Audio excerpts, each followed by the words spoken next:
Kapuso sa Bacolod City naman, pila ka botante nagtalang-talang sa pagpangita sang ila pangalan kag clustered precinct. Samtang Sineco nagpasalig sa no brownout.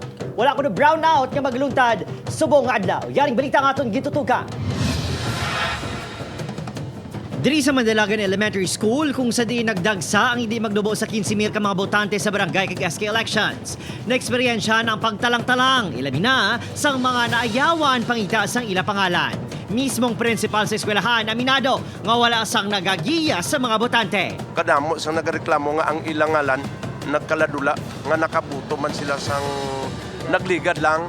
Ang alkalde nga nagboto man sa eskwelahan, ginsaylo ang ngalan sa lain nga clustered precinct. Ang iayo, magkalma lang. Dasig man lang.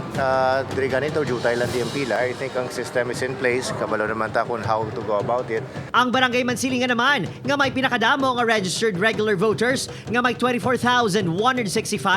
Kag pinakadako man sa SK voters, nga 6,920 sa Bacolod City, ang wala nakaluwa sa pareho nga problema. Oy, subong budlay kay bisan gani may assist di wala may ga-assist. Wala ko kayo ngagaw ka na, tulog ka na kay mga ngagaw kayo ba? Paano pag ikaw lang dyan? Ang mga PWD kag senior citizens, kinatuwangan na lang para makaboto. Ang silinga di mo kaya, sa ato na nagali nga isip. Pero actually kaya ta bala. Ako ka ginagay, hindi pa. Hindi kaya mo na, ay sakto bala. Ginalauman sa COMELEC nga mangin mataas ang turnout sa kabugusan nga 908 clustered precincts sa syudad. Ginaba siguro naman sa Sineco nga wala sang brownout nga matabo ilabi na sa pagsugod sang manual counting. Naka-full alert ang aton nga team, tanan nga linemen, tanan nga units, naka-full alert para mag-respond dayon kung may complaints man gid in terms of fire reduction during sang election.